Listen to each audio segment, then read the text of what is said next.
You're sharing your whole thing. Don't do that. Yeah. There you go. All right. Welcome, everybody, lobster lads and lasses, to the lowest lobster on the hierarchy. Your boy, yours truly, your host, Michael Rowan, and my friend is joining us, Dan Coleman. We're going to watch Jordan Peterson's latest interview. Where is it? It's at Franciscan University of Steubenville. It's actually part of a larger tour that Dr. Peterson is doing, but it is historic in the sense that it's probably, to my awareness, the first presentation he's given to an exclusively Catholic Christian audience at one of the most well-known Catholic universities in America. And by well-known, I mean within church circles. The world could care less about things in the church, but Franciscan University was founded in the 70s as kind of this reaction to all of the progressive nonsense and watering down of the faith. But they didn't, anyone who's in the know knows that there's kind of this traditional movement in the church as well, and kind of this more rigid way of let's go back to history in this destructive way, like nothing about modernity is useful. And that's not these guys. They're more of a moderate approach. They try to take the good and leave the bad in all things. So they're pretty good. Dr. Scott Hahn is a kind of really well-known, famous speaker that teaches there. So it's just exciting. We did a video yesterday as kind of a practice run, and we both really enjoyed the content.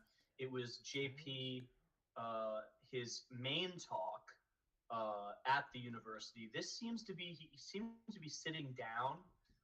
It seems maybe like a Q&A or something. Yeah, I watched briefly. I watched it.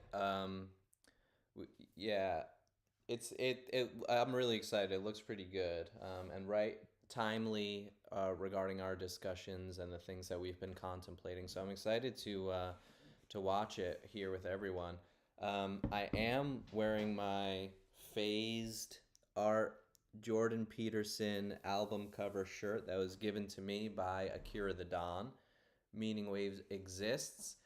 Go check it out if you're not familiar already. Yeah, if you guys don't know what that is, you need to go get your brainwash on, and we literally mean mind cleanse, hypnotoad. He's amazing. He takes, what's really rocking him to infamy or fame is taking Jordan Peterson lectures and chopping them up to like hip hop and lo-fi beats and, making music meaningful. So he's awesome. Check him out. Yep, Akira the Don. He's got clout. He's got clout. Without further ado, let's hit the video here. Then you ask yourself, well, what's the limit of that? Because that's the religious question, fundamentally, is, well, if you took on all the responsibility you could take on, and you faced everything that you needed to face, what would you be like? Who would you be? And how would the world transform around you? And, well, if the partial answer is, well, if I do that a little bit, things get a fair bit better, then the next question might be, well, what if you did that completely? And I don't think that's possible in some sense, right? It's like, perfection is a horizon that always recedes, but it isn't obvious to me what the upper limit of that is. And certainly we do see people, saints, let's say, it's a Francis of Assisi, who kind of push the limit, and miraculous things happen around them, and maybe in the literal sense, and if not in the literal sense, close enough, for all intents and purposes. And so that's heartening. I now welcome to our stage our own president, Father Dave Pavanka Chior.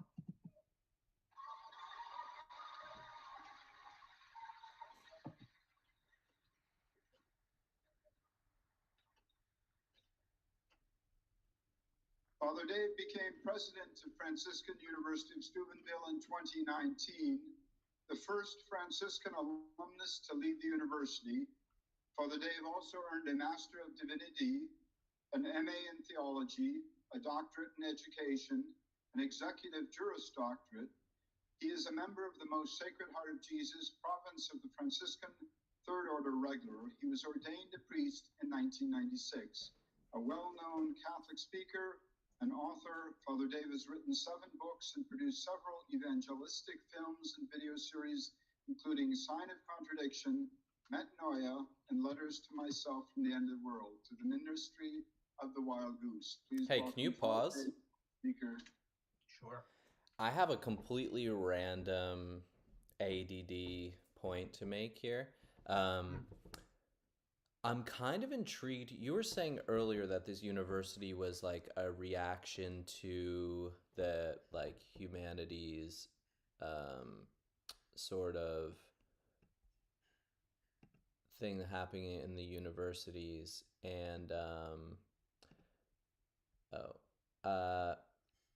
and there's like the University of Austin is supposed to be a new thing along the same lines. And I'm kind of excited to see that. I've been looking into it a little bit, but it's kind of given me some optimism. You have like the cascade of screens going here. I know. Here, I'm going to stop presenting for a minute. All right, that's fine. And I do actually have to correct myself. I was mistaken. I misremembered. It wasn't 1974. It was 1946. oh, okay. But they did have a resurgence in the 70s as a response to the progressivism in the culture. Okay, cool. It's fine. And that is like a white pill to see that there's like this University of Austin trying to do something today. And I would actually want to look more into that and possibly discuss that. It could be a topic of a future time. They're like they're being like free speech. Is it like a Hillsdale, or like, do you know who's funding that or up? Because like, you know, I know in the church, like University of St. Thomas Aquinas in California, which was founded recently, has this exact same goal that you're talking about in mind, of kind of recapturing the humanities, liberal arts, classical education of the West, and making sure that people like aren't total morons. Yeah, this isn't really that per se. It's more about reinventing the university for modernity, like type of a thing, while adhering to foundational principles of the classic universities, such as freedom of speech. Like really focusing on freedom of speech. It's not like particularly orthodox or anything. Not at all, actually, But anyway, that's just a little side tangent. A little footnote that came to mind.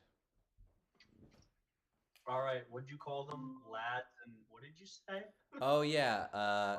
So in case you're just tuning in, lads and lobster lad and lasses of all genders are welcome to join us. Oh God. Oh God. Don't get canceled. There are only 2 genders. Let's Michael, resume. how could you say that? So offensive, bro. Let's resume.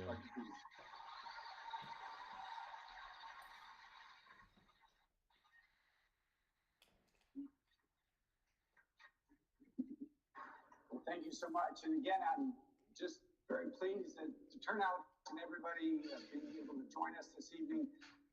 As Dr. Peterson and I were talking this morning, one of the things that he was mentioning was that he often doesn't come to universities anymore for many reasons.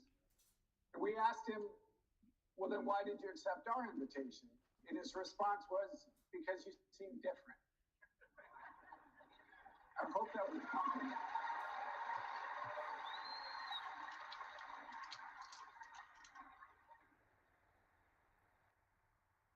And it's been a blessing to have Dr. Peterson with us. He's been so generous with his time all morning, spending time joining us and seeing our campus, joining us for liturgy. So it's been a great blessing and honor to have you with us. So thank you so much. Thanks very much for the invitation.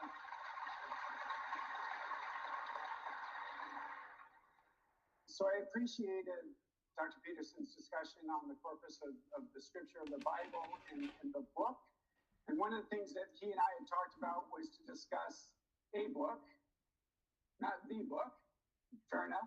Yeah, definitely. So when I was praying and discerning about which chapter I wanted to talk about, what I thought was most appropriate, there were a few things that were going through my mind. On Monday, we're starting the holiest week of the year for us. We're entering in a Holy Week, which is a time that invites the church and the people of God to look at the cross. It is ultimately going to lead us to the cross, and how suffering is so central to the Christian experience, and Christian redemption comes about through suffering. So there was that I was continuing to think about, but I was also pleased, Lord, reflecting on the fact that we're near the end of the pandemic. And one of the things that I've been praying about over the last many weeks and months is how the pandemic has placed in forefront of our culture suffering and death and pain.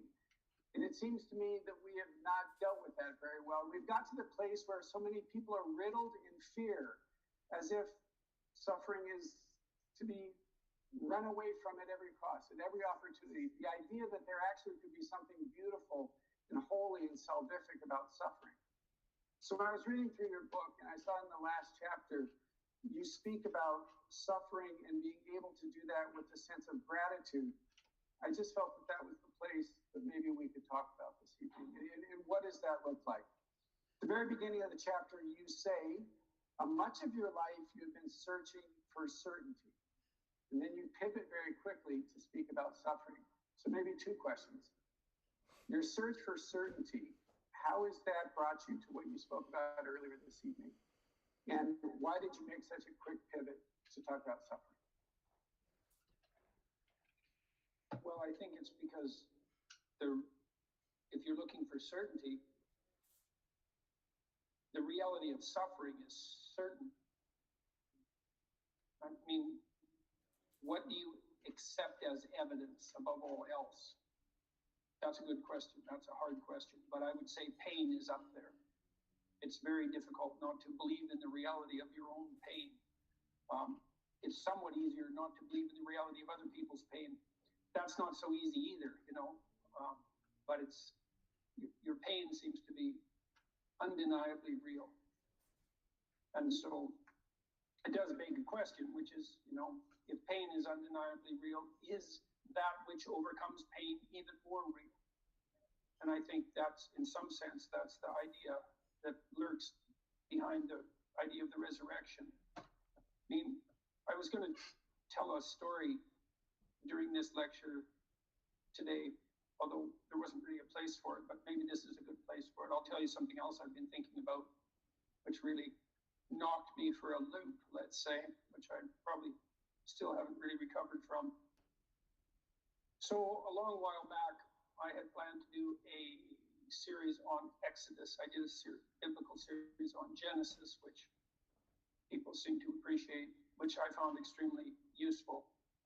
It was quite a privilege to have the time and the space to walk through those books and try to understand them first psychologically. And I like to speak about things psychologically before I would ever dare to speak about them religiously. I think you leave that for last resort in some sense. I was thinking about some of the ideas that I talked about today, you know, about the Bible being the foundation of the lens through which we look at the world. We have this idea that the Bible is a living text. And, you know, if we embody it, then it's a living text. That's actually accurate. I think to the degree that we're avatars of the Judeo-Christian tradition, that we do embody it for better or for worse. And we're stuck with that, or blessed by it, or both. Hey, can you pause? So there's an interesting thing that I think about, and it's the extent to which I, as a not particularly devout don't do that. Just keep the. All right, yeah, that works. Devout person at this time, how I or your typical Westerner or American or whomever you choose are a product of the tradition of the West, of Christianity specifically, to an extent that it's hard for us to be aware of, and how we, or you know, there is this trend of criticizing it from a place that we don't really understand what the alternative is, right? Like, um, we really don't in modern America really understand how hard and how bad things can get, relative peace and security and prosperity. And I think, like, for my political ideology in particular, have caught myself being overly rebellious against the establishment, or whatever. And I'm noticing myself defending kind of more mainstream things, to people who have the same political ideology as myself, because it's kind of like one of those things where it's like, you might criticize someone you love, but you will never tolerate someone else doing it, right? Or if you're in a foreign country and you have plenty of critiques of America, but you go somewhere else and you hear someone else insult it, and you're like, whoa, hold on a second. I can talk shit about America. I can talk shit about whatever, Irish people, Italian people. You can't, kind of a thing. And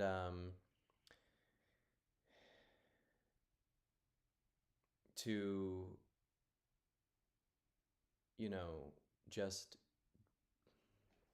be aware of that, you know, not to criticize something that you don't really understand the implications of, right? And also, a trend that I see in a lot of people's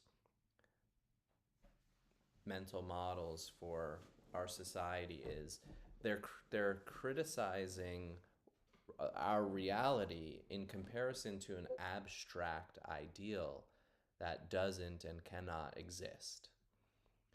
And that is completely unfair. You can only, if anything, compare it to realistic alternatives. Yeah. When you say, just a quick clarifying point for me, when you say that you find yourself defending mainstream things, do you mean that which was considered historically mainstream, meaning family, traditional values, or do you mean Like, what's currently mainstream? like, You leftist justice, bastard. like, law enforcement or something. Oh, okay. Like, I see. you know, things like that. Like, however imperfectly we are manifesting things now, it's kind of like, well, doing away with the whole system would be worse, and you don't know how bad it could be if you do away with the whole system rather than an incremental improvement upon what we have, right? Or yeah, like, Yeah, the image that I get is like if Western society is like a giant ass spaceship, and people just start going like, this wall. What is this wall here for? This offends me. This is in my way. And you just start like, all right, let's completely reframe it. And next thing you know, all throughout the frame of this giant spaceship, there are these little micro punctures, and you don't realize it, but all the oxygen is slowly leaving, yeah, and all the heat is slowly leaving, and we're literally beginning to inhabit a cold, lifeless husk. That's going to be our tomb. Well, If we don't. I use the allegory of like, now imagine like a cathedral or the Parthenon or some kind of classic symbolic architecture of the Western world. And then imagine that someone has erected a facade in front of it, and it's an an artifice, and that facade is our narrative about what the Western traditions are, and what the you know conflict theorist, humanities woke type folks, the social constructionists, whatever you want, postmodernism. Let's call it postmodernism. The postmodernists have painted a mural on that facade, and the mural is, the patriarchy, oppression, so on and so forth, and they're attacking that, but they're shooting at it. They're trying to destroy it. But those bullets are zipping right through that facade, and they're hitting the foundation of the Western world. Like,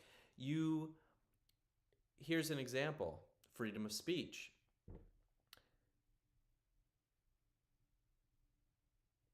I was just listening to Gad Sad talk about this on the Joe Rogan podcast today, and I agree with him, and he articulated it very well.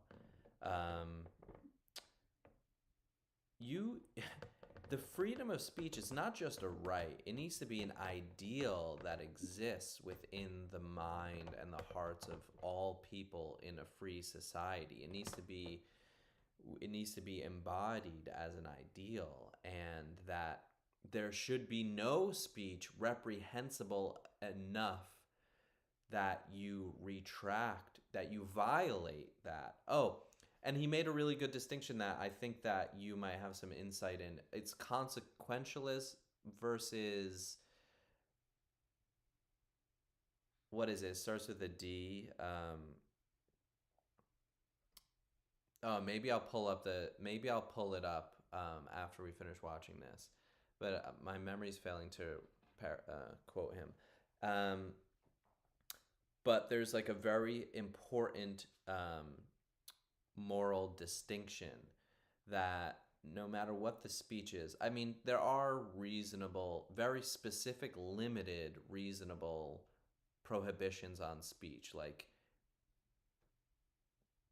inciting violence, doing something that's directly going to damage or cause harm. That's reasonable, right? Like if I tell you to attack someone, I'm, it's some kind of direct violation, or other than that very limited, specific thing, you have to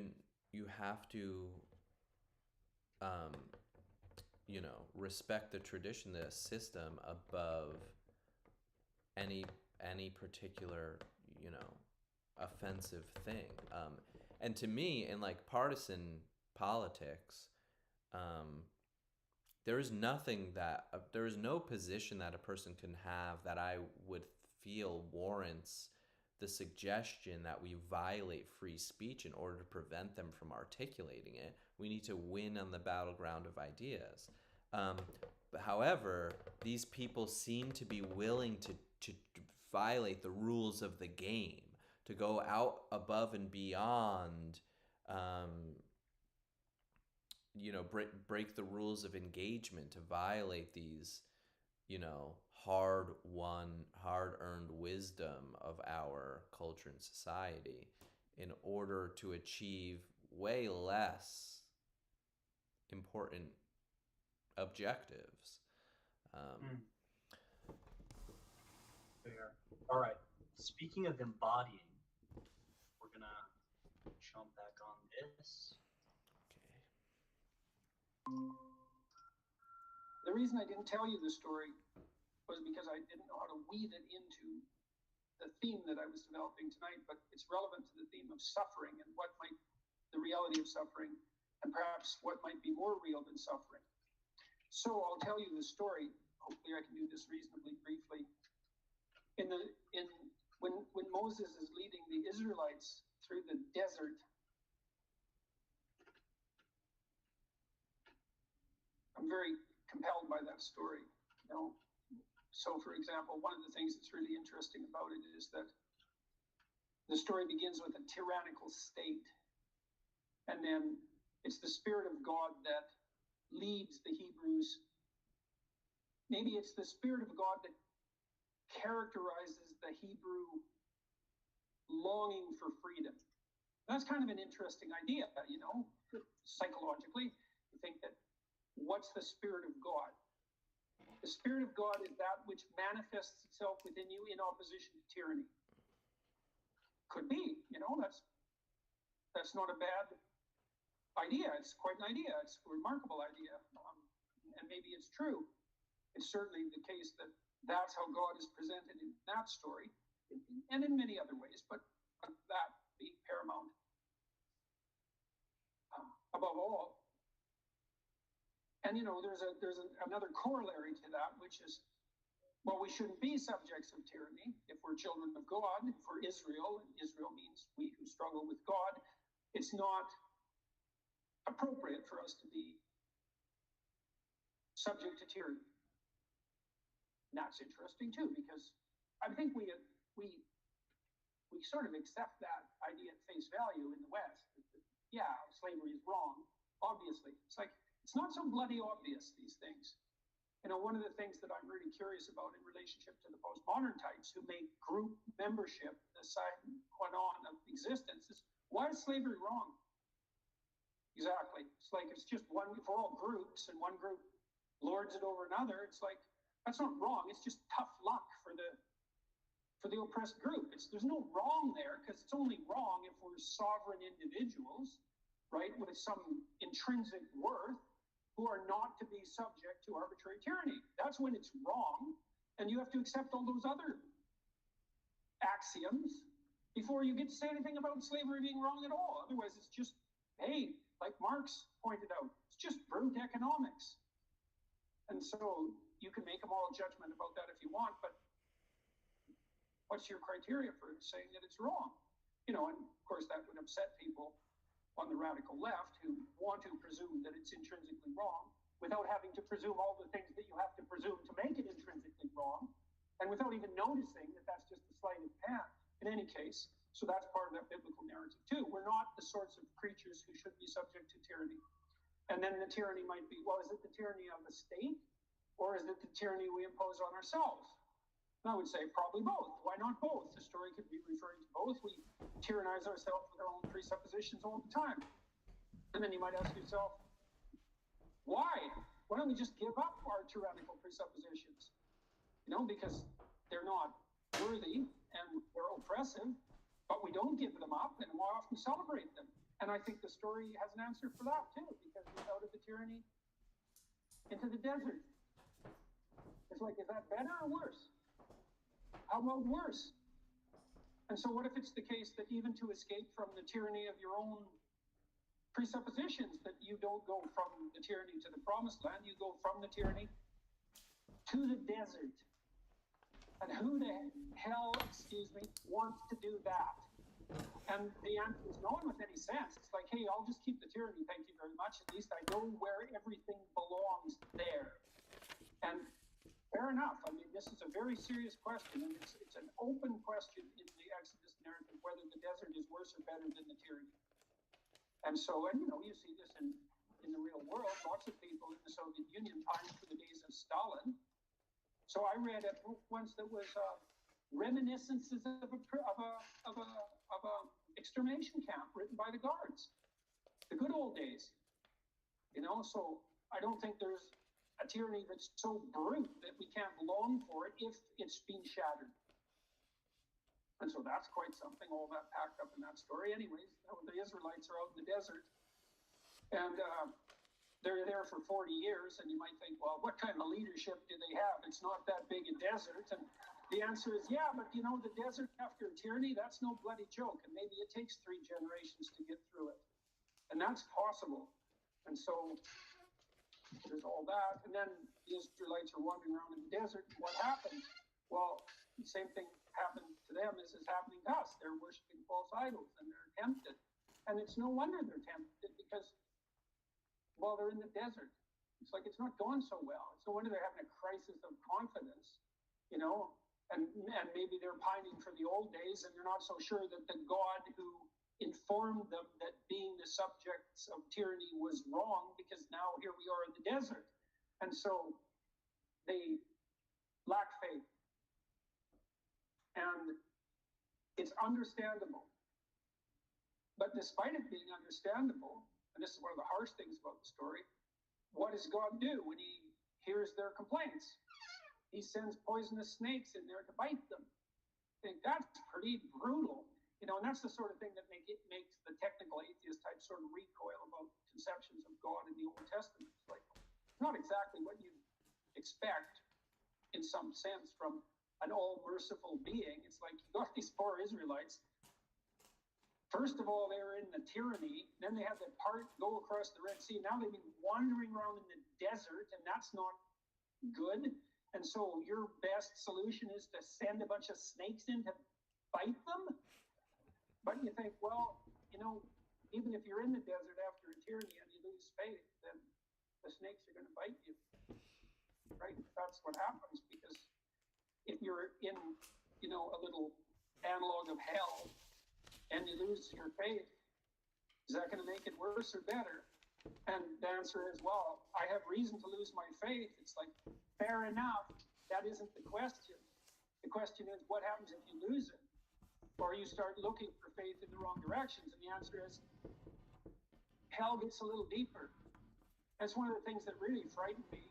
I spent a lot of time studying atrocity, and I realized on a metaphorical level that the reason hell is a bottomless pit is because no matter how bad it is, there is some bloody, stupid thing you can do that will make it worse. And that's right, and that's Yes. terrifying. You should really understand that. Hey, can you pause this? Okay. Sure. So recently, I I was feeling kind of down on myself, and I had a lot of, things going wrong simultaneously. And I said to myself, let me take a moment. And I was moving out of my apartment in like the worst neighborhood of this city that I'd lived in, and I needed to move away in part because I lost my job, and it was a company that was seeking funding, and they hadn't ever paid me a whole paycheck, and they owe me a lot of money, and I had to pack up all my stuff by myself, and my car got crashed into a couple months previously to that, and I still hadn't gotten it fixed, and I had no front bumper on it. And I'm like, I want to remember this moment as like I want to remember this moment. So I'm carrying a box out. It's freezing cold. I'm carrying a box to my car. And I said to myself that I want to remember this moment as like a low point, and like look back with my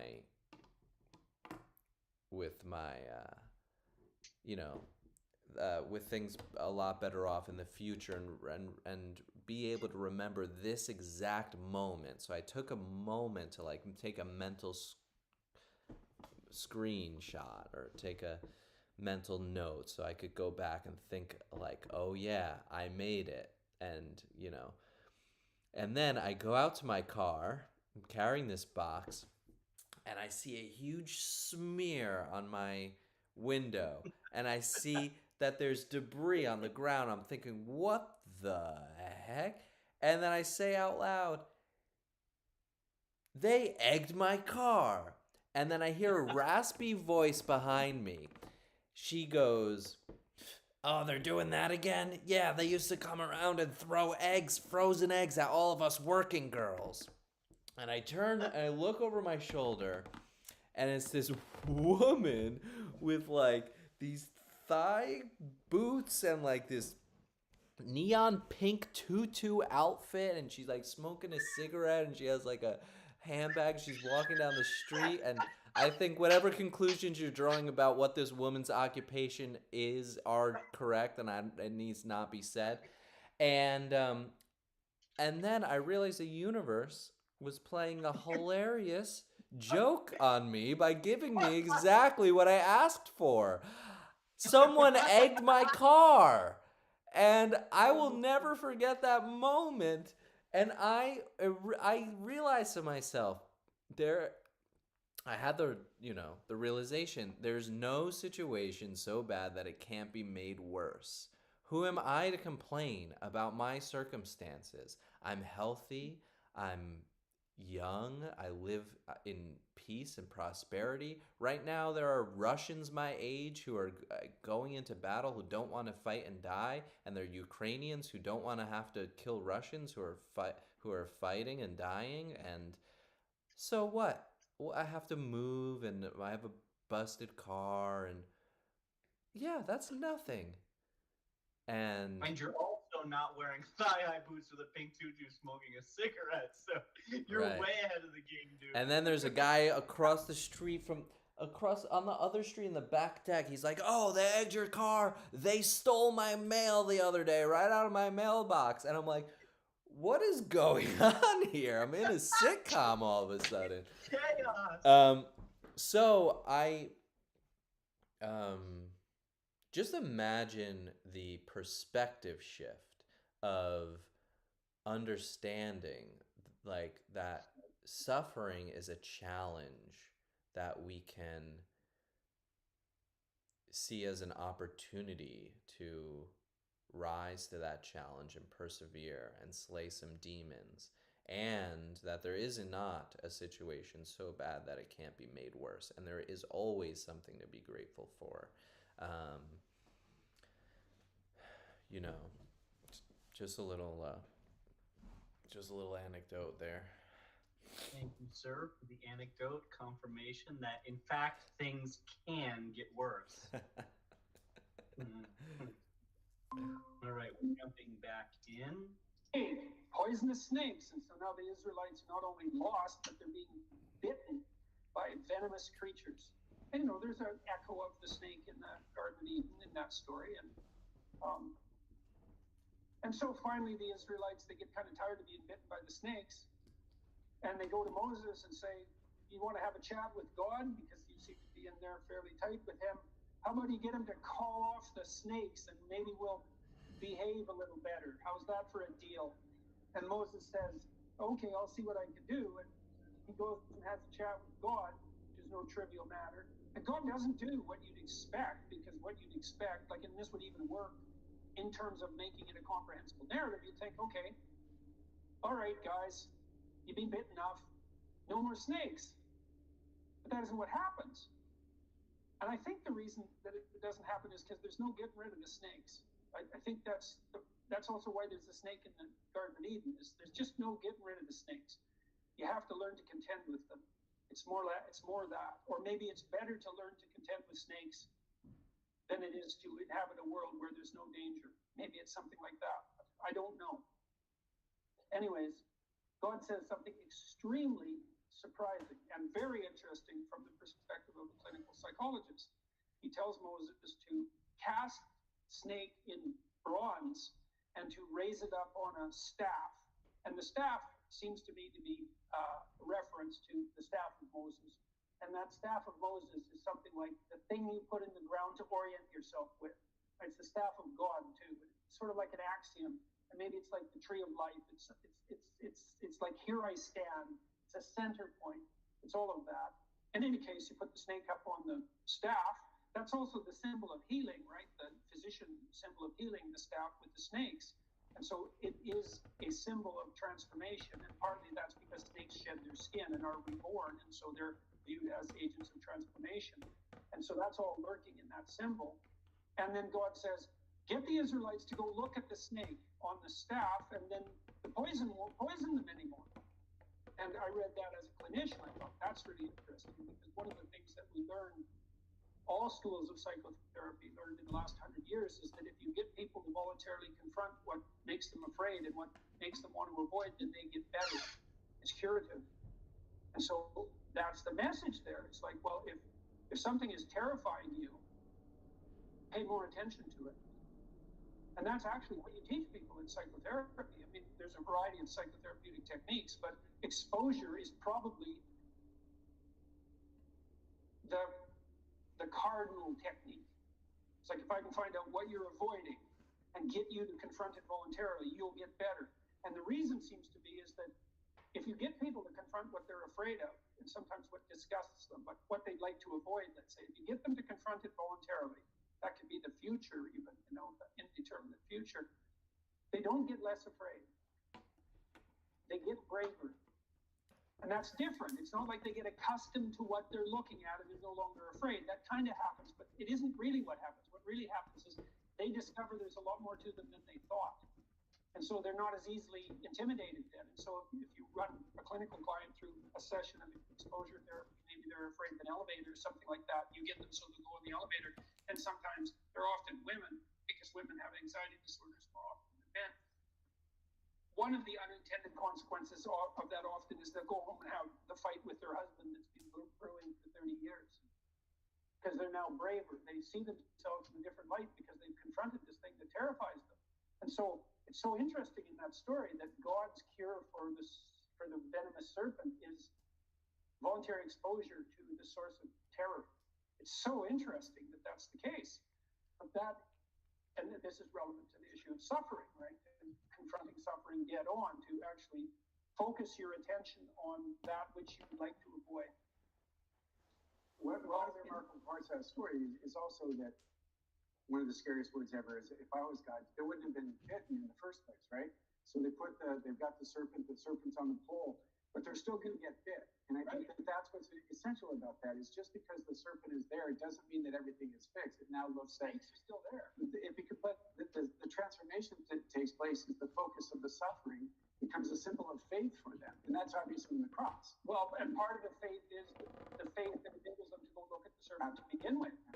Okay, so that leads us to the next part, which is in John, because Christ says thousands of years later that he has to be lifted up like the serpent in the wilderness. It's like, okay, what in the world is going on there? Because that's a hell of a thing for anyone to say about anything ever.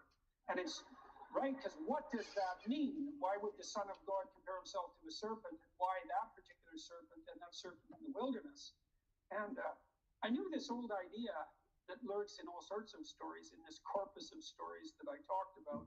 There's an idea that the hero rescues his father from the belly of the beast. That's a very, very old idea. And what that seems to mean to some degree is that if you look into the abyss, then that it reacquaints you with the wisdom and possibility of your tradition. It's something like that. It forces that. It forces a maturation and a recognition of what's fundamentally important, that confrontation with what's terrifying. Well, so Christ says he has to be lifted up like the serpent in the wilderness. So, what does that mean? I thought a lot about the relationship between the serpent in the Garden of Eden and the idea of Satan, because there's an association there between those two ideas, and that's a very strange association too, because there's nothing in the biblical story in Genesis that indicates that the serpent is Satan. That's an idea that aggregates across hundreds of years or thousands of years, that equation. And I tried to think that through. I thought, well, the snake is the thing that threatens us, and that's true biologically. We're wired to be afraid of serpents, especially poisonous ones, and they've been in an antagonistic relationship with mammals for like 60 million years, very long time. But in some sense, the idea of Satan is, he's the ultimate in serpents. And so that's why that equation is drawn across time. It's like, well, what threatens you? Well, snakes. Yeah, they're pretty nasty. Well, there's snakes, and then there's, the origin of snakes. So maybe you conquer a snake, and that's one thing, and maybe the next thing is you go out and you find nests of snakes and you root them out. But then there's the snakes that are in the hearts of your enemies. That's a harder snake to deal with. And then there's the snake that's in your heart, and that's the hardest snake to deal with, right? And that's where the equation between the serpent and Satan comes, because the worst of all snakes is the serpent in your own heart. And so there's a psychologization of the idea of the predator, and it becomes something that's more spiritual, that you're most vulnerable to the worst impulses within you, right? That's the worst predator. Okay, so there's the idea of the concretization of the idea of the serpent becoming psychologized up into this figure of. Is Jordan Peterson just going to talk the entire time? I know. Is this Really? just, I mean, he's not really saying much that's like new and specific to Well, to us, but so really he's just like in 10 minutes, like we've already exceeded 10 minutes. In 10 minutes, he gave Joe Rogan a very easy point by point, like, here's what Moses said, here's what Jesus said. It's a limit story. Take the worst possible things that you could ever imagine happening to you. It happened to Jesus. Look at Jesus on the cross and you'll conquer everything, right? So I had a feeling when I read the title, learn this one lesson from the Bible and you'll be unstoppable. I thought, well, this might be his own parabolizing of the Jesus Moses connection. I think again, I said this to you yesterday, Michael, in our kind of test run. I think the thing that strikes me the most about both that talk and even him on the stage, minus a few minutes, is his calm disposition. I feel like most of the time I see him talking, there's almost like a manic quality to it. And I don't know if maybe it's because he got to see, like right in the beginning, Father Pavanka said, yeah, and Jordan Peterson joined us for liturgy, which at Franciscan University, it's a real liturgy. You know, it's not a bunch of nonsense. Like, it's done correctly with people, the whole church, hundreds of people sing together and witness to what's going on, and everyone is reverent at the communion, and you couldn't even hear a pin drop because the silence is so pregnant with attentive focus. 500 people, 700 people in one room, quietly attentive towards the altar. I mean, it really is something. So it's not as maybe awe-inspiring as a beautiful cathedral, but it is a witness to how, in a metaphysical way, the people are the church. So, but I agree with you. He is meandering quite substantially. But to be fair, you know, it's probably, from his perspective, like, most of these people have probably never seen my Joe Rogan video. Most of these people may not ever see the Joe Rogan video. So I'm just going to go point by point through what my process is. Sure. And I can see, I don't know if you noticed though, but Father Pavanka is kind of playing with his pen. You can tell he's kind of like, all right, I want to ask another question. Like, he even took a note, like, Father, I don't think you're going to get to any of your notes today, but we'll right. see. Yeah. Yeah. Well, I'm sure that there's other material that we could potentially do in the future that will be different. I do think that it's worthwhile, but I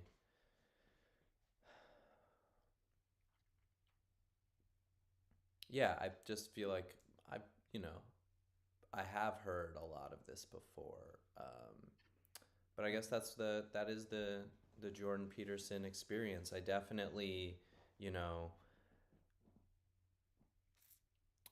haven't fully embraced his suggestions. I haven't fully manifested them. I wrote down for myself, confront what you're avoiding, and I plan to try my best to do that tomorrow.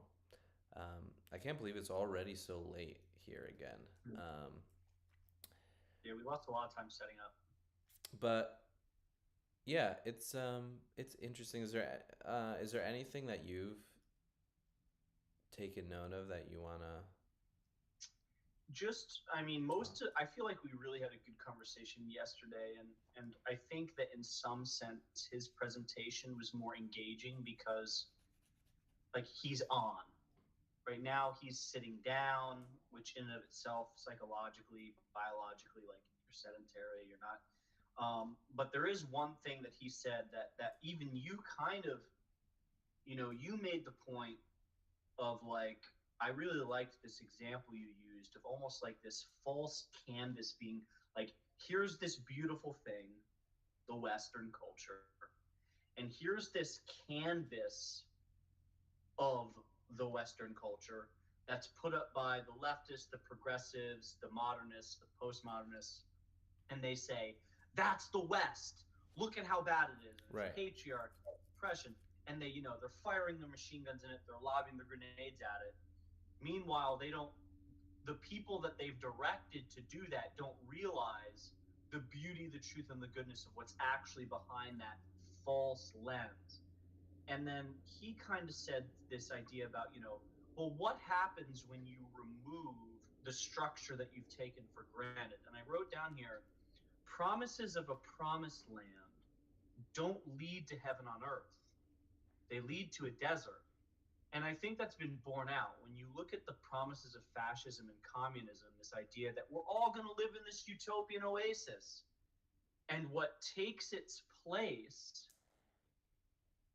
isn't that. And logically, of course it couldn't be that, because the West took literally millennia to organically unfold and advance with across multiple nations.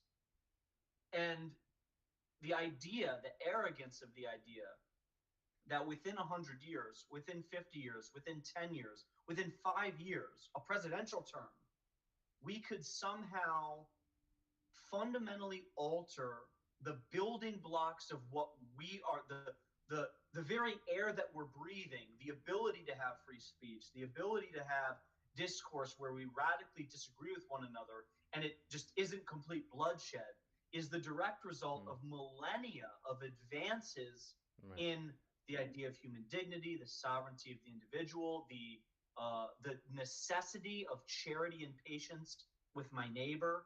And all of those are founded in the Christian ethos. So when we say we're going to throw out Christianity, or that we want to make kind of this non-religious whatever, or that we want to challenge tradition, both you and Jordan Peterson have said, it's like, okay, but what are the alternatives that you're trying to replace that with? Okay, here's this steak dinner that I don't particularly prefer, but it has greens on the plate, it has potatoes, and it has protein. And you want to replace that with potato chips, something that's processed, something that you've had your hands all over, something that okay, we made it, but is it sustenance? Is it substantial? And so, as usual, Dr. Peterson is just useful. I mean, I can't think outside of the Bible and the lives of the saints. I can't think of a more useful person in that, like, for instance, anytime I've read the Bible or studied the tradition or gone to liturgy, I've walked out of those experiences added to. And I can't think of a time where that same statement can't be applied to Dr. Peterson. Even if I've already heard it. Yeah, right. It's either a reinforcement or it provokes a further neural connection. Yeah, like there are some really good books. Oh, I'm sorry, didn't mean to cut you off. No, he's graced is my point. Oh, okay. Yeah. There's something on his life. He's anointed for something great. Yeah, there's some, like, there are, like, you could read, like, really good books over and over again in order to meditate on them and further cement the lessons, or, it's kind of like that sort of a thing. It's like, yeah, I've intellectualized this, and I have accepted it with my reason as true, and I've acknowledged that, but I haven't integrated it into who I am. I haven't fully acted it out in my actions in the world, and to, build the habit is a much slower or kind of repetitious process.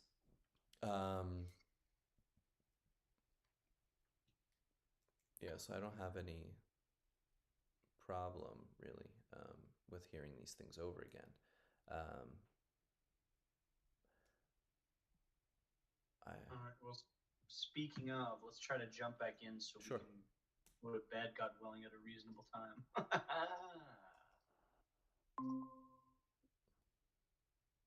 That abides within you. Analogously, perhaps, is this reference that Christ makes to himself in relationship to the snake. As I thought, well, what's the passion? If the snake is what you're afraid of, in this concretized sense, then the passion is the sum total of all possible fears. I think that's right. Carl Jung, he thought about the story of the Passion as an archetypal tragedy. And here's what he meant by that. So imagine that you took all the tragedies that were ever written and you distilled them so that you got the ultimate tragedy. Because the fact that you can identify a bunch of different stories as tragic means they have something in common, right? And so you could imagine you could pull out the central pattern of tragedy, and we could flesh out some of what that might be. Like, it's tragic when something bad happens to someone. Well, what if they deserve it? Okay, well, then it's not so tragic. It still might have an element of tragedy, but it's really tragic if something really terrible happens to someone who clearly doesn't deserve it. So what's the most tragic story?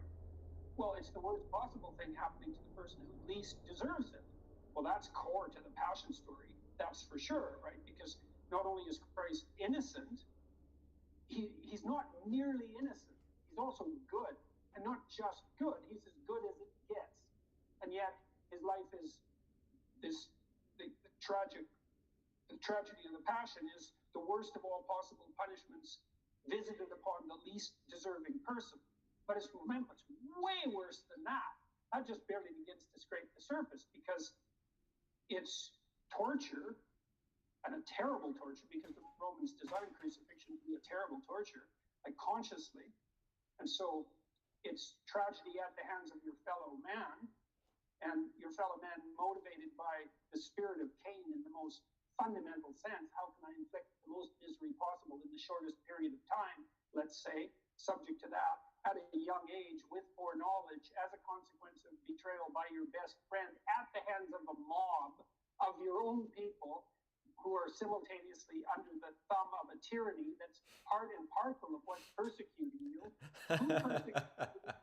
Knowing you're innocent, not just innocent. Hey, can you pause this? Sure. So, I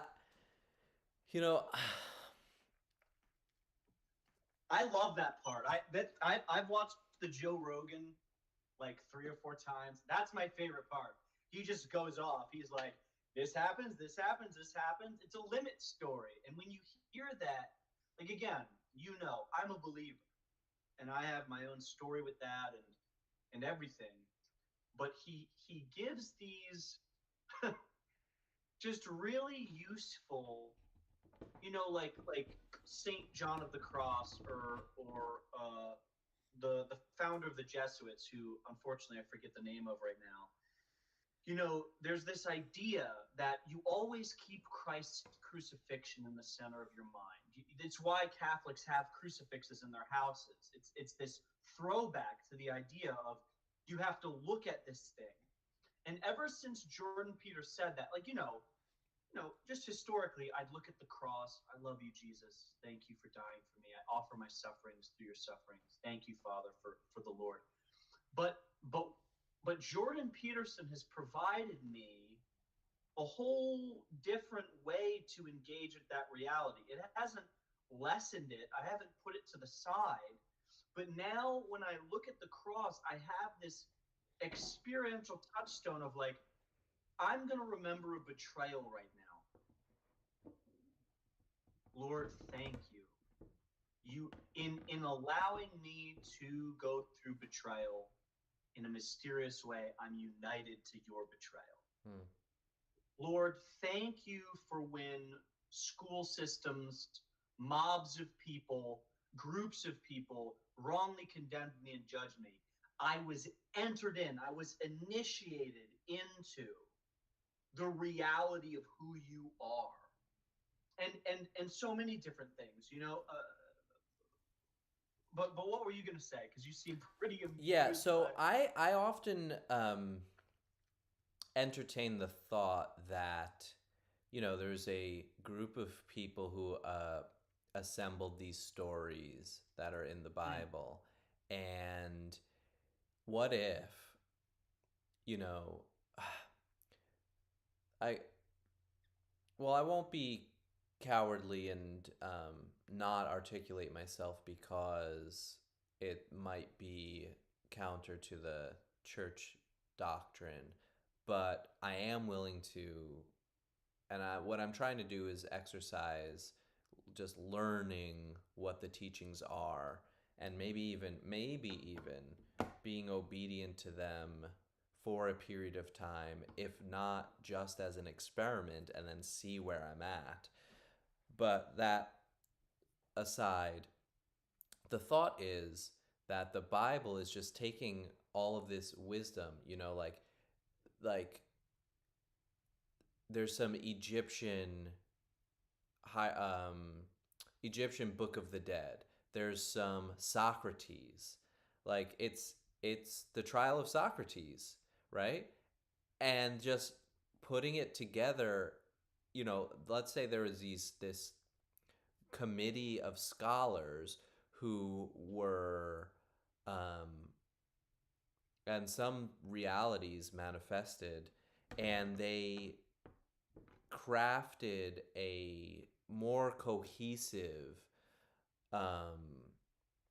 articulation of the nature of being that just incorporated this existing wisdom and just made it a more cohesive story. There's one God, and all of these things that the various gods were responsible for are still present, but in a way that is better, more integrated. And the trial of Socrates, this Jesus, like a person who actually doesn't have any flaws, being falsely prosecuted for an allegation, and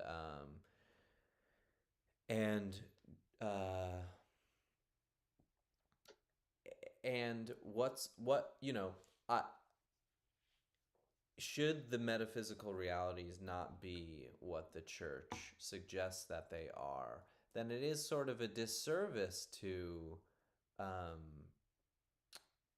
not like admit that that's kind of what happened, like that all of this stuff has ancient roots, and we've collected and integrated, and wrote a better, like Shakespeare didn't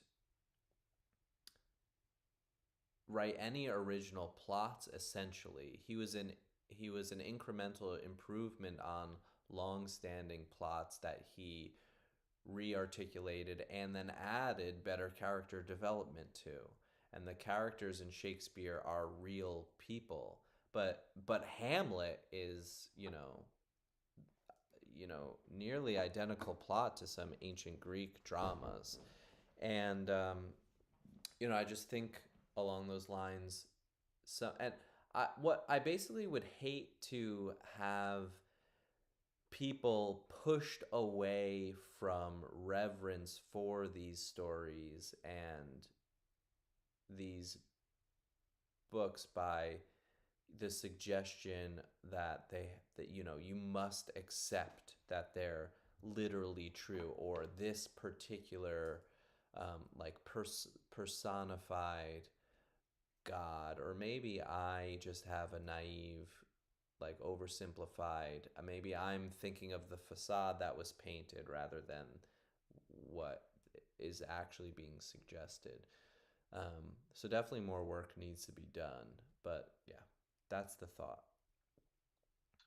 You're not the first person to posit this. I mean, even amongst what we'll call, for the sake of brevity, fringe Christians who fall completely outside the norms of what's considered traditional doctrinal agreement, normative metaphysical adherence. Um, there is the accusation that at the council, which is recognized at both East and West, the Council of, I can't remember, I think it's Nicaea, when Constantine formally not only legalizes Christianity, makes it the state religion, and then also has he commands that everybody all these bishops get together and kind of hammer out what exactly is going on. There is the accusation amongst fringe Christians that Catholicism, Orthodoxy, all these mainstream rivers of revelation are actually man's alterations, and they claim to have this more pure understanding. And from that, more secular scholars have used that as proof that, and I'm not substantiating their claims, I don't believe their claims, I've studied that issue fairly extensively, and they're wrong, but that there was this conspiracy to invent this whole thing,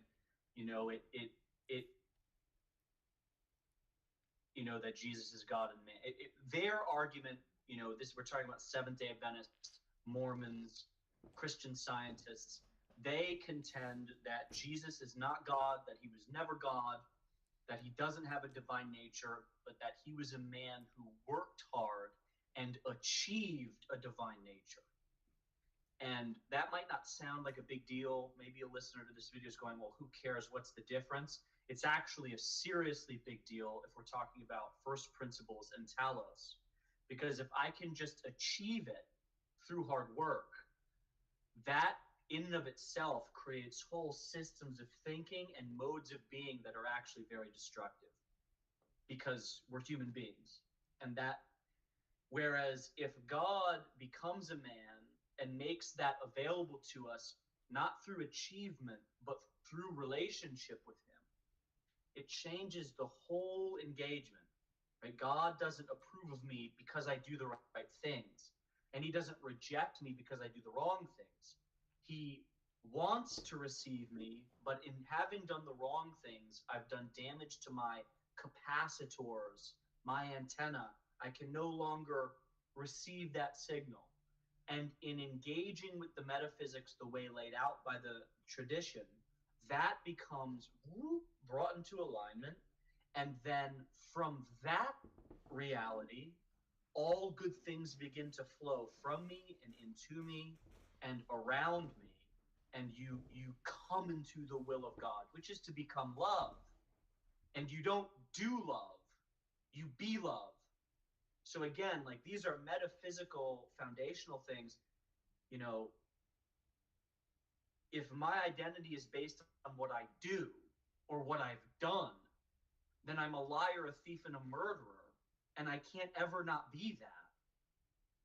But if my identity is based on receiving what he says about me and letting go of the things I've done and what I know my more wicked tendencies are capable of, then ultimately the possibility becomes available to me that I can actually become more than, and not through this effort. Now, it's a complicated issue because there is cooperation involved. But, and this is one of the divides between Protestants and Catholics. Catholics are work-based and Protestantism is all about faith. And that's really an oversimplification, but they kind of leaned more heavily towards it's faith, it's grace. And the Catholic Church went, right, but you have to cooperate. And then the Protestants are going, you're making this too complicated. People are tending towards believing it's all about their works. So your whole system is broken. We disagree with the way you speak. We're going to do our own thing. And even amongst themselves, they couldn't agree in those first 50 years about what grace was. Do we need sacraments? Do we need priests? What is forgiveness? What is repentance? What does it mean to be a son of God? So, I mean, there are oceans of ink that's been spilled over all these issues. And I feel I'm a little bit lost. Help me out. How did this begin? Because I'm tired, unfortunately. Yeah, me too. Oh, you talked about the idea. Well, what if it's just stories and they've been kind of amalgamated and coagulated and condensed and then presented in this form? And wouldn't it be a shame if that is the case? And then the church has been kind of pushing this more literal narrative, and it's a lie in this sense of truth that we're talking about. Yeah. And then I made the point that these fringe Christian groups make this same claim to then replace that narrative with their own narrative. And secular scholars have looked at their research and gone, see, there are people, we agree with that. We like how that sounds. The church made this all up. It's a bunch of nonsense. It's just a bunch of stories. It's all Zeus, Ishtar, it's all the same. But that's blown up if you actually read the Bible. If you read the canon of the New Testament and you read the instructions of Paul, there is no escaping the metaphysical claims of interior renewal, the ability to be completely free from vice through relationship with God, the ability to become love now. Like, these are spoken of in very incisive, very direct, very forthright and clear ways. He'll say things like, the fullness of the deity found it worthy to dwell bodily in Christ. May that same fullness dwell in you. The Lord is recorded as saying, if you abide in me, I will abide in you. Now, there's again, put yourself in the first century Jew perspective. Here's a human being, looks like a human being. Somehow he can cast out mental illness from people. Diabolos, literally a divided mind. He can cast out these things. He opposes the religious leaders with a power and authority we have never seen or heard of. He has wisdom, he has grace, he has authority, he has power. And he says something like, if you abide in me, I will abide in you. My Father and I will come and dwell within you. Okay, so I'm a first century Jew. I'm flesh. Here's a flesh person, and he's telling me he's going to come and dwell in me. And this Father is also going to be there. What is that about? And so, or for instance, like, we hear that the Jews, they want to stone him specifically because he claims to be the Son of God. Because in the culture, to be the son of someone means you're the inheritor of all that they possess, which means, in a sense, you're equal to them, or you will become equal to them. So he's sitting there telling them, I and the Father are one. And they pick up stones to stone him. And he says, for which of these good works are you stoning me? And he had literally just healed a bunch of people, cured a bunch of people, driven out demons from people. And they verbatim say, we don't seek to kill you because of the good works. We seek to kill you because you dared to claim to be equal to God. And so all throughout the New Testament canon, there's this tension between what the Jews' cultural conception of God was and what Christ came to reveal.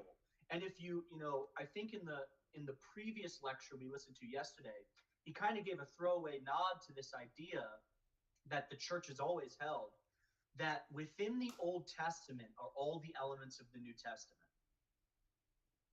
And that the New Testament actually is a lens or a key that when you go back and you put the lenses over one another and you go, oh, whoa, It was all there the whole time.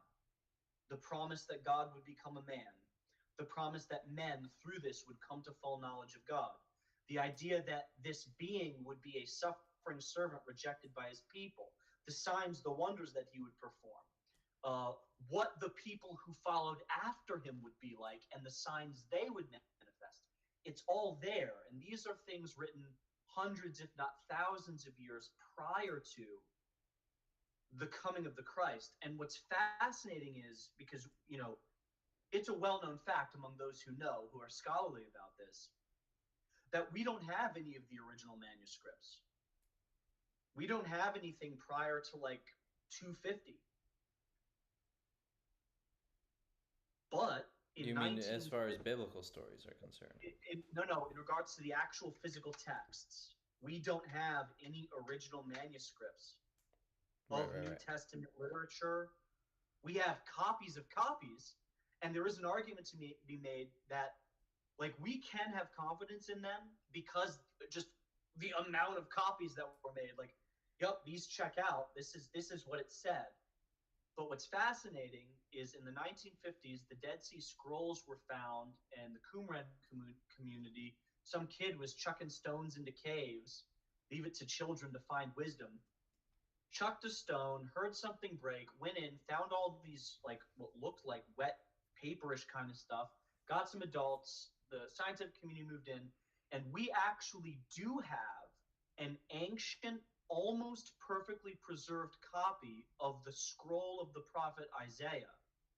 And Isaiah is one of the main prophets who explains what the Christ will be like. The last 20 chapters of his almost 60 plus chapter scroll are all about Jesus.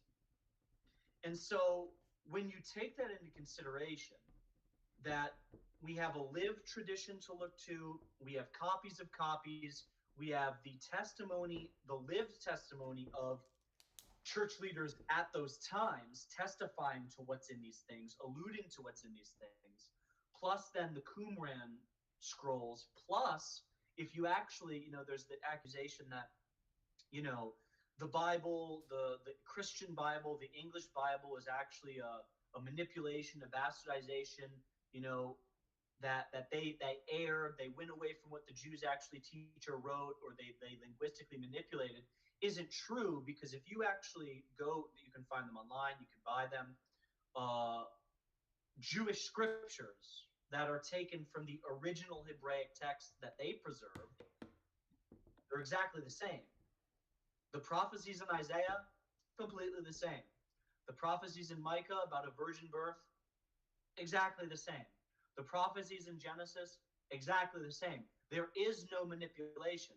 So when you look at the body of evidence, now we're speaking scientifically, tradition, the canon, the history of how the canon was formed, the Qumran scrolls, the letters of popes from the 1st, 2nd, 3rd, 4th century, the letters of the fathers, the desert fathers, the Greek fathers, the Latin fathers of the 2nd, 3rd, 4th, 5th centuries, and you put all that together, you cannot escape that not only was there a ground zero event around this character called Yeshua Mashiach, Yesu Christe, Jesus Christ, but that through that ground zero event, something happened in the hearts and minds of men that cannot be explained merely by, he was just a really nice teacher with some really cool teachings. It doesn't mesh. Like there's something more. And so that's the invitation to each age, to explore it for yourself. This is the beauty of living in a free speech society where ideas can be traded.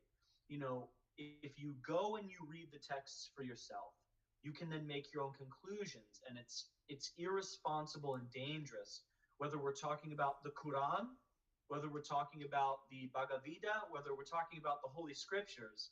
It's not scientific, it's not rational, it's not responsible to condemn out of hand any of those traditions without having actually spent the hard time and studying the texts, learning from the people within the culture that produced them. Wow, that was a lot. Sorry about that. Yeah, it's okay. It was good stuff. Um, I didn't want to interrupt you, but I was tempted to say let's not get into all of this right now. All right. I But apologize, dear viewers. Hail the lobster! oh yeah, speaking of Jordan Peterson, it's very interesting because with him, red pilled out behind you there, I kind of couldn't help but think about so the parallels that do exist between him and the things you said about Jesus, and specifically regarding capturing attention, and now imagine being in Jordan Peterson's position, and you know, it's interesting. Maybe, one could see this as like Jordan Peterson gets all of this attention and there's this groundswell and he's like in his intellectual, at the pinnacle of his intellectual readiness for imparting meaningful wisdom about what's going on in our culture and our society. And he's smart and capable and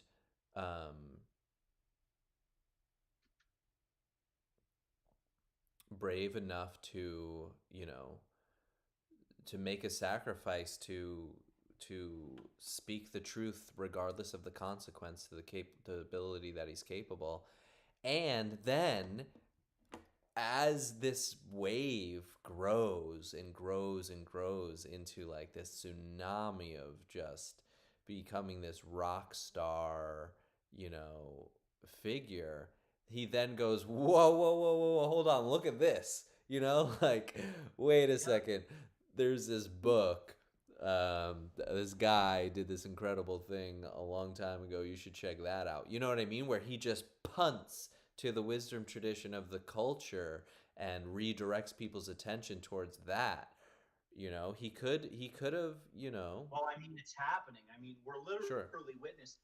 Right. And I'm glad you said that. You reminded me because I've been reflecting on our conversation since yesterday, and I got this fortune cookie like a week ago. And I've just been reflecting on it. I really like fortune cookies; they're fun for me. And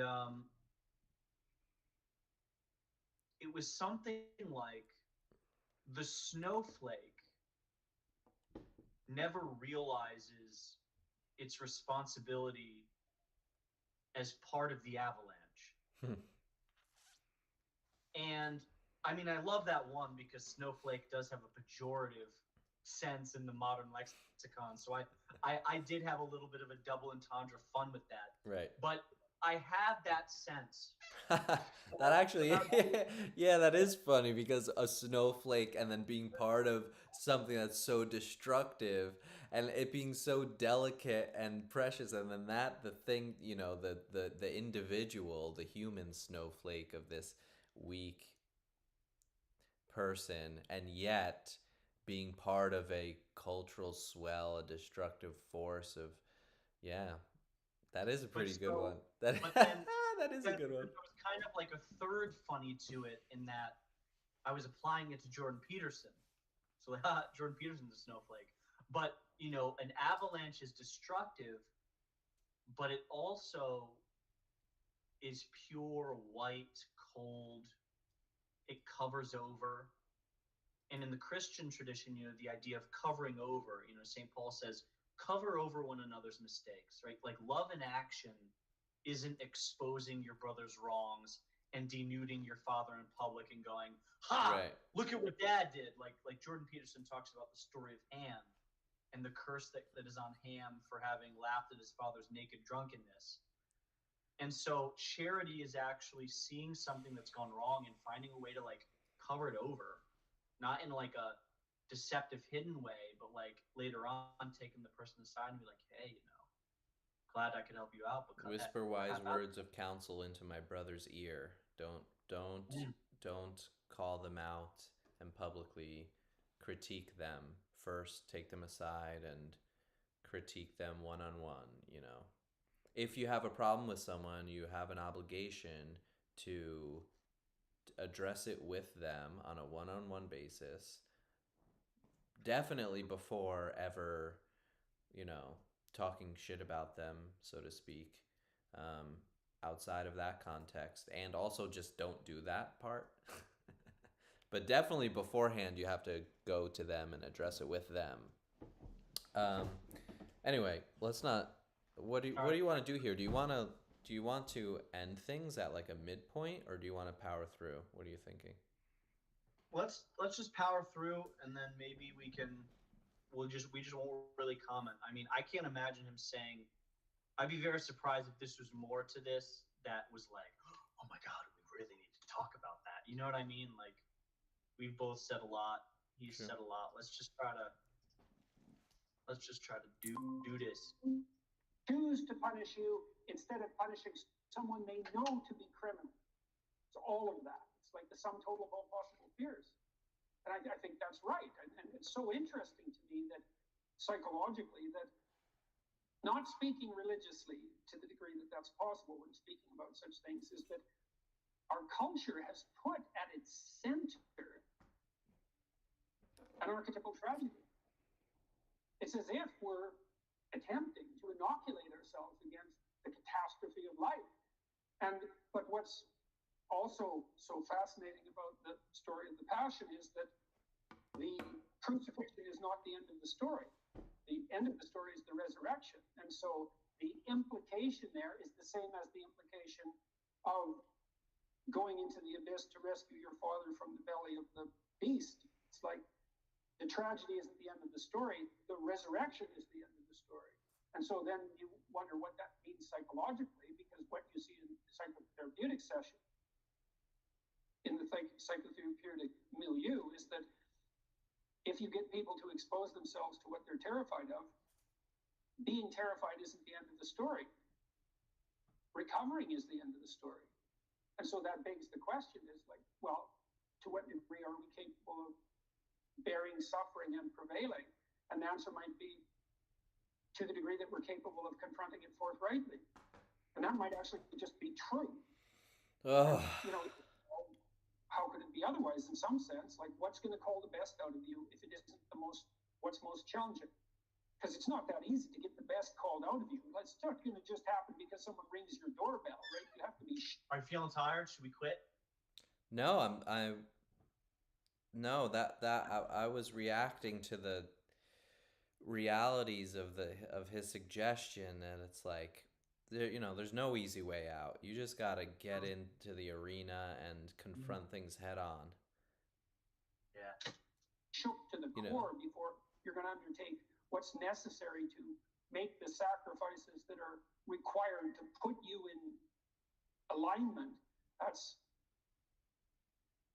That doesn't happen with no Shout out Alignment Podcast. Reason.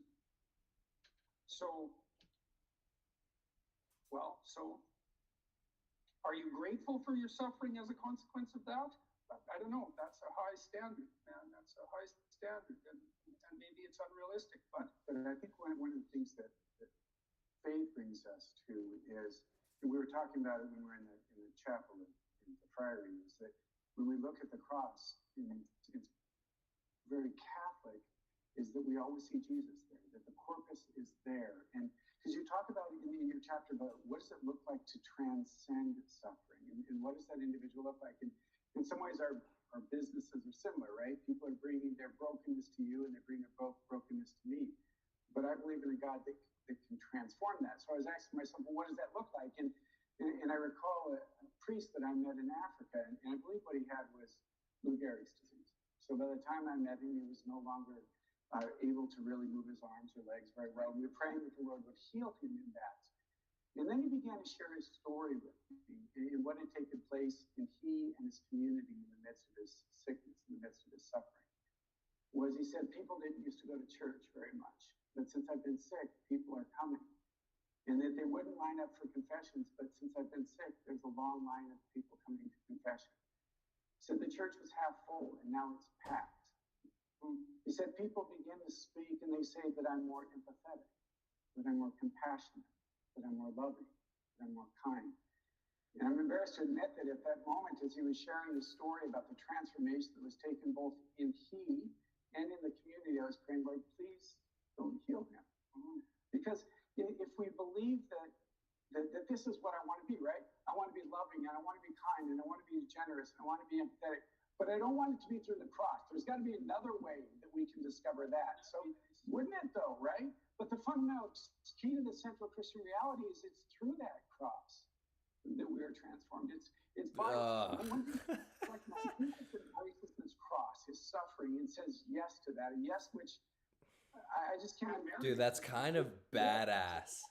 That's so masculine virtue right there, baby. That is so badass, dude. Lobster lads and lasses, you heard it here first. Father Dave Pavanka on full blast. That is super badass. Which is more difficult for Chad Jesus. Stop it. Good question. Thank you very much. I think we're done. Thank you for coming. Right? But isn't that in fact the case? Is that when Jesus embraced his suffering, he gives life to the world. He breaks the power of this evil one over the snake and gives life. Suffering is no longer meaningless, actually it's salvific. But the same thing happened with this priest in this community in Nairobi, Africa, is that he embraced the suffering and it transformed him, yes, but it also transformed the community around him because they saw the way and the manner with which he suffered. And he embraced that and he found that to be transformative. Isn't that what it means when you talk about transcending this? And you talk about how the impact that can have on another person watching. That's what the invitation, that's what the gospel is inviting us to. Yeah, that seems right to me. Okay, so how do you reconcile this? Thank you. Another reconcile them and so you tell the story, and you tell the story beautifully of the passion, the resurrection. But how do you personally approach that? How do you reconcile this reality? I think that's what you try to do in your life. You know, I mean, this is an idea that I derived, I would say, in large part from reading Jung, Carl Jung. He talked about psychologically again about the two great ideas about Christ. You know, there's the idea in John and that Christ is the word that was there at the beginning of time and at the end of time. It's this temporally eternal divine word, impersonal in some sense almost. What do you mean?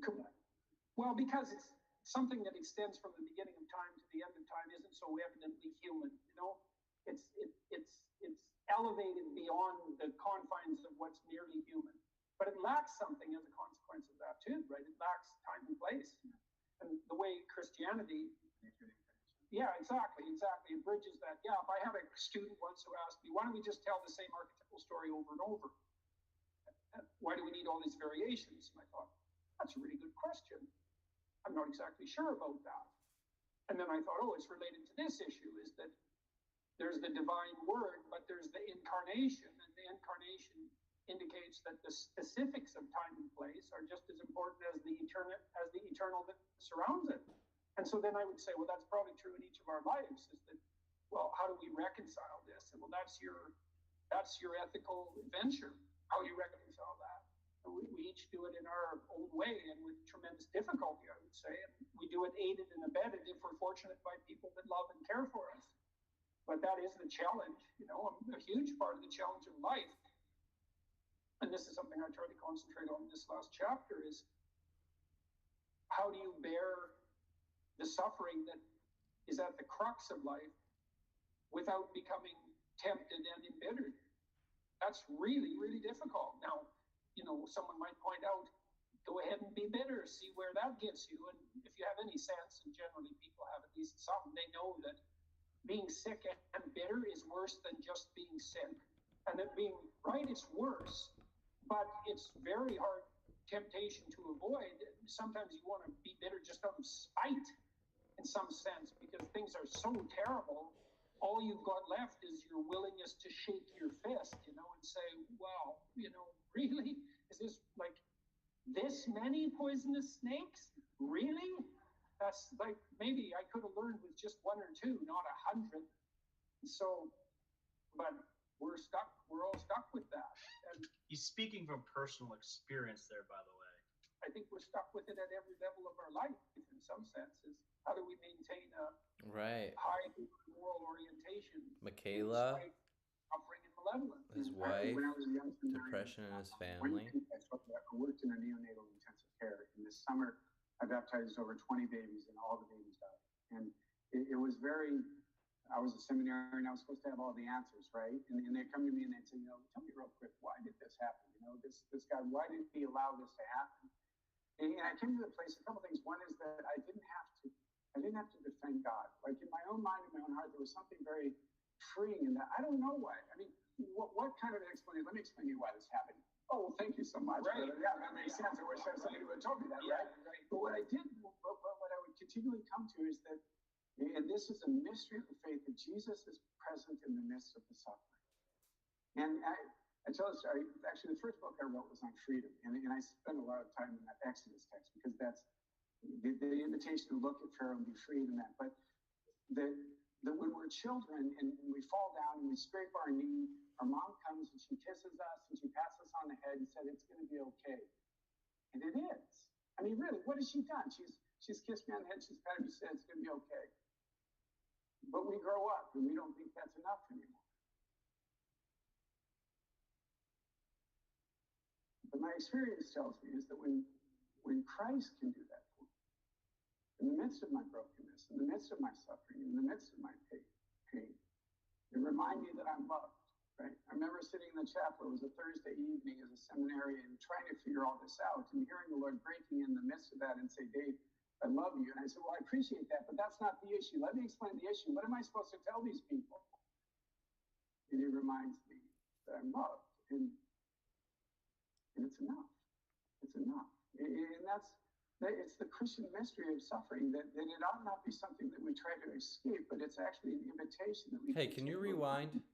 Like, press J. Just press J. All right.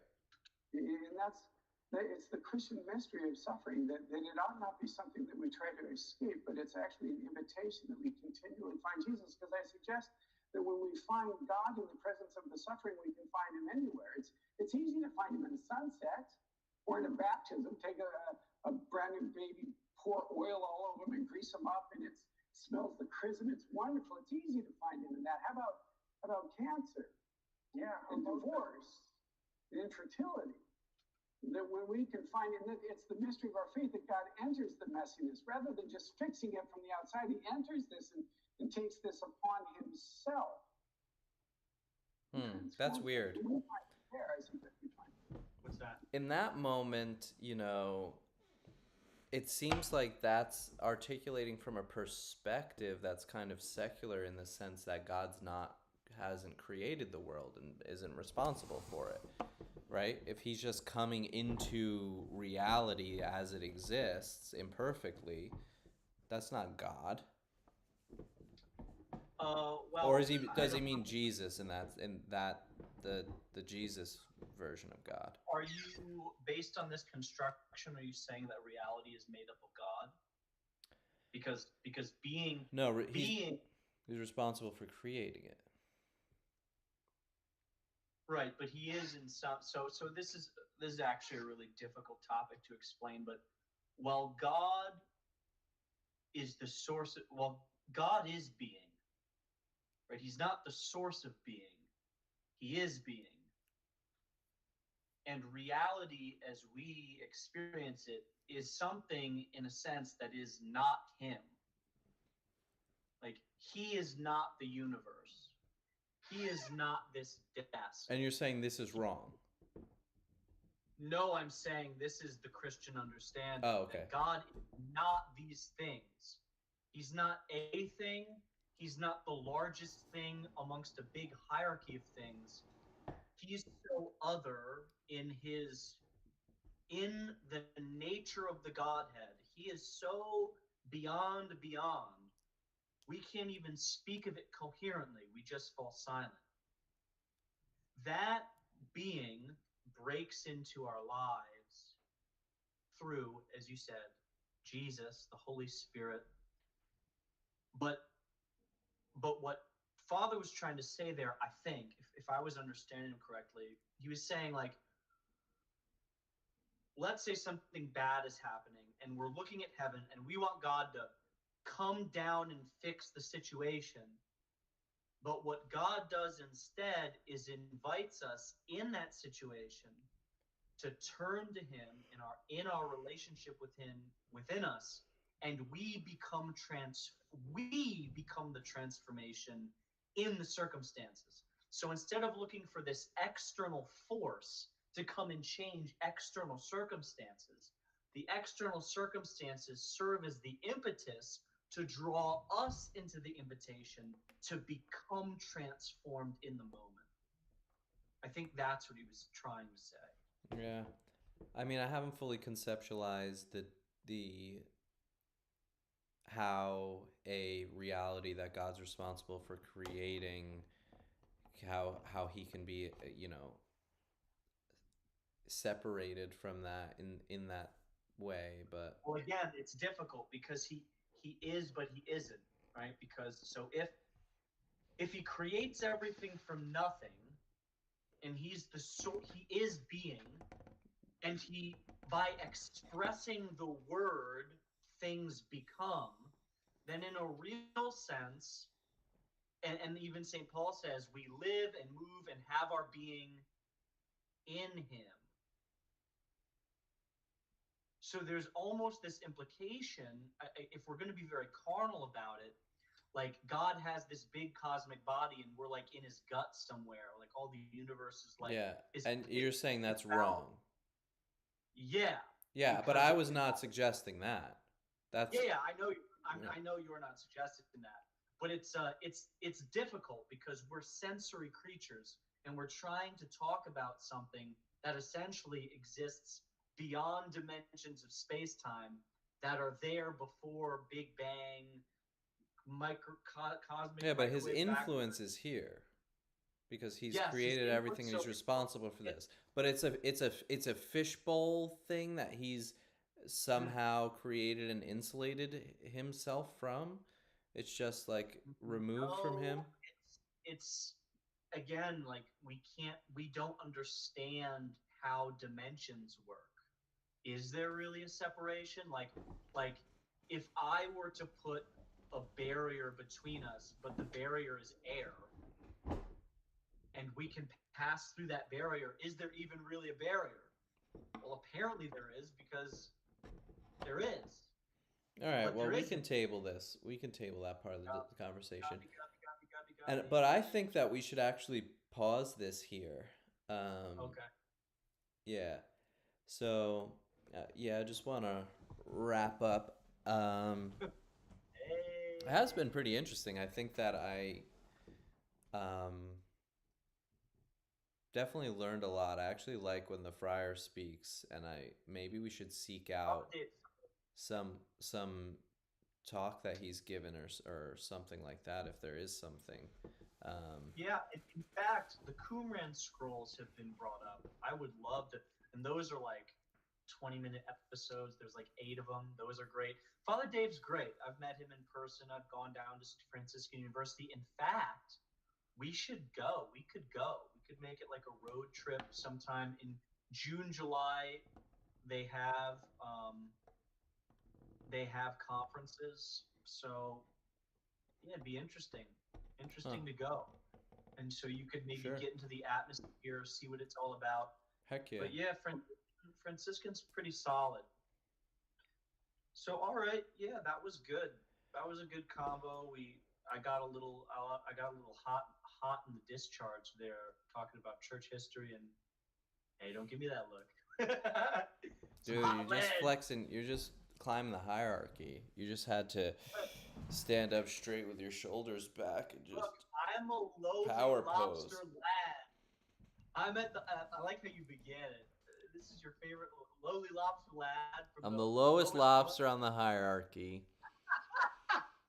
I love that, dude. I love. Yeah, that. Right. Because like, if you're the top lobster, do you really have to? Do you really have to prove it? You know what I'm saying? Oh gosh. This big. Excuse me? My claws, they're only this big. You got way too weird, dude. It's past your bedtime. Got way too weird. Yeah, cool, good stuff. I know that we have 0 viewers right now, but someday.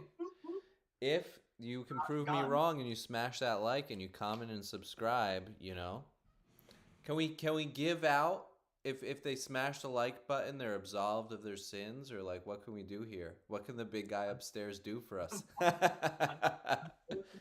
All I can do is recommend them to either get on their knees in the room and start just saying, God, I'm sorry, I want to be different, or else find a good priest of the Orthodox or Catholic variety and get into the confessional, because Sure. that'll do it right there. They can do that. Oh, I forgot. Do you know what? I forgot to say on the intro, if you're about to start watching this video and your room isn't clean, stop, shut it off, clean your room, and then watch the video.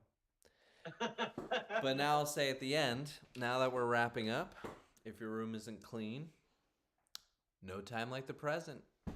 Go out there, clean that room. Make it beautiful. Oh, actually, can you do me, if you can say no, and if you don't think this will work, or if you think it'll be too many hiccups, but could you play a song by Akira the Don to end on? Yeah, let's do that. The Wave. Let's clean up your room.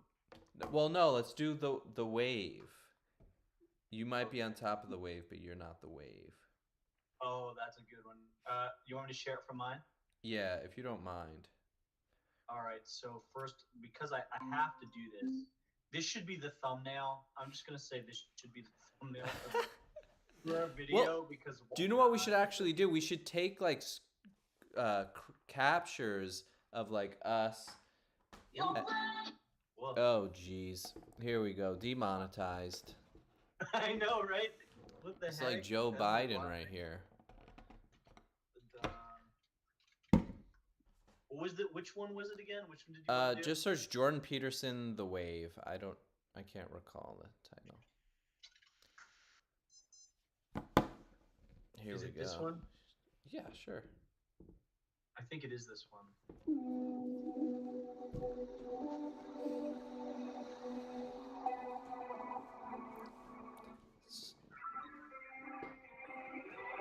I've really been trying to make sense of this because, well, what the hell's going on? Why am I selling out 3,000 person auditoriums? I use the stage, let's say, as an opportunity in real time to think. I've been thinking, well, if you're surfing, you don't confuse yourself with the wave. The wave. The wave. That's a real mistake. Hold on, this is blasphemy. The audio's not that good. Let me do it. The audio's not working? It's just getting choppy. Are you sure that's not part of his plan? It's too lo-fi. All right, He's too lo-fi. All right, here. This will be better. No, I got it. You just want them to see our faces, bro? That was a bad. I've really been trying to make sense of this, because, well, what the hell's going on? Why am I selling out 3,000 person auditoriums? I use the stage, let's say, as a opportunity in real time to think. I've been thinking, well, if you're surfing, you don't confuse yourself with the wave. The wave. The wave. That's a real mistake. You might be on top of the wave. The wave.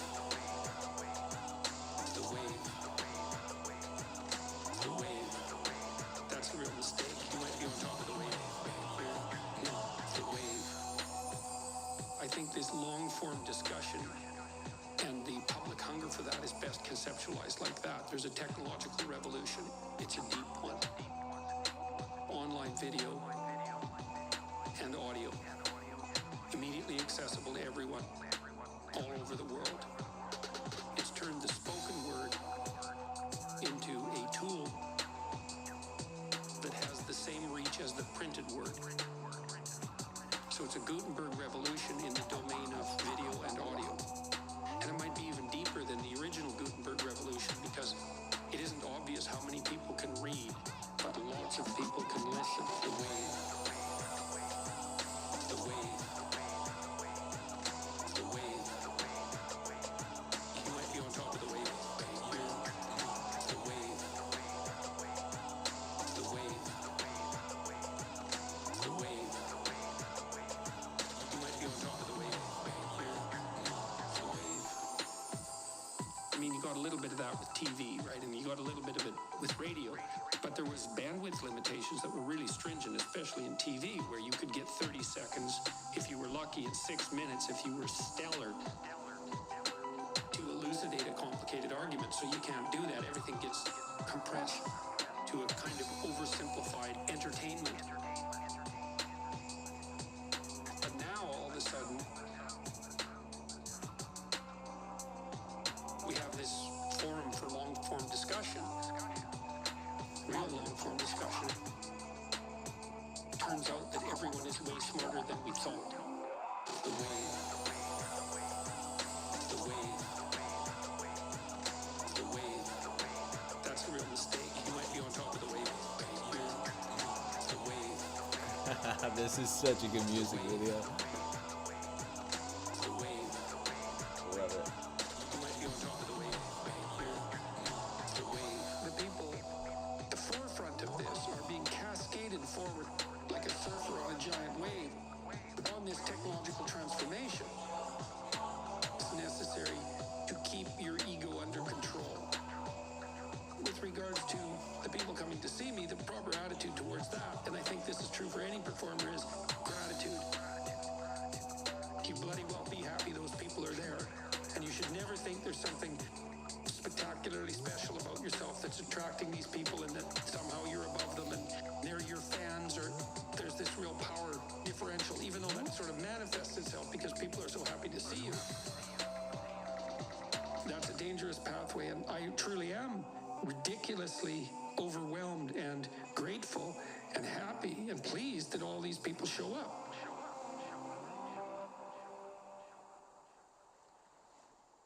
Save your father from the whale.